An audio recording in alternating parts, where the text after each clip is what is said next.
আর এই মুহূর্তের breaking news দেবো আপনাদেরকে, যেখানে ব্যারাকপুরের পুলিশ কমিশনার তাকে সরিয়ে দেওয়া হয়েছে। যে খবর এসে পৌঁছচ্ছে যে ব্যারাকপুরের পুলিশ কমিশনার তাকে সরিয়ে দেওয়া হয়েছে, তার পদ থেকে সরানো হলো ব্যারাকপুরের পুলিশ কমিশনারকে। এই মুহূর্তের ব্রেকিং নিউজ দিচ্ছি আপনাদেরকে, যেখানে ব্যারাকপুরের পুলিশ কমিশনার ছিলেন অজয় কুমার ঠাকুর, তাকে সেখান থেকে সরিয়ে দেওয়া হয়েছে অন্যত্র।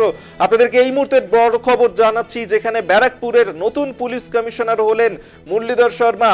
আপনাদেরকে এই মুহূর্তের বড় খবর দিচ্ছি, যেখানে অজয় কুমার ঠাকুর তিনি ছিলেন ব্যারাকপুরের পুলিশ কমিশনার, তাকে সরিয়ে দেওয়া হয়েছে এবং তার জায়গায় নতুন পুলিশ কমিশনার হচ্ছেন মুরলীধর শর্মা। সরানো হলো ব্যারাকপুরের পুলিশ কমিশনারকে। প্রতিনিধি রিয়া মাঝি এই মুহূর্তে আমাদের সঙ্গে টেলিফোনে রয়েছেন, এই নিয়ে আরো বিস্তারিত কথা বলবো। রিয়া, কি কারণে সরিয়ে দেওয়া হলো ব্যারাকপুরের পুলিশ কমিশনার অজয় ঠাকুরকে?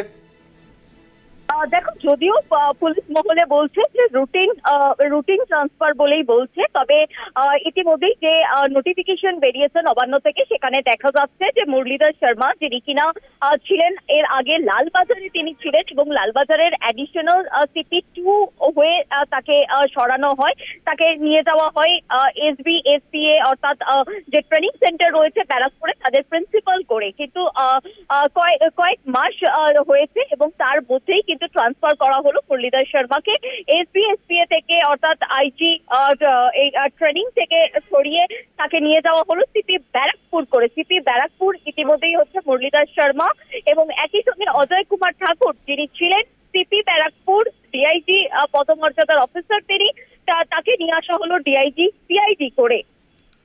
ধন্যবাদ রিয়া তোমাকে। রিয়া মাঝি আমাদের সঙ্গে টেলিফোনে ছিলেন প্রতিনিধি। আপনাদেরকে আরো একবার জানিয়ে রাখবো এই মুহূর্তের বড় খবর, যেখানে ব্যারাকপুরের পুলিশ কমিশনার অজয় কুমার ঠাকুর তাকে সরিয়ে দেওয়া হয়েছে, নতুন পোস্টিং ডিআইজি সিআইডি। অন্যদিকে ব্যারাকপুরের নতুন পুলিশ কমিশনার করা হয়েছে মুরলীধর শর্মাকে।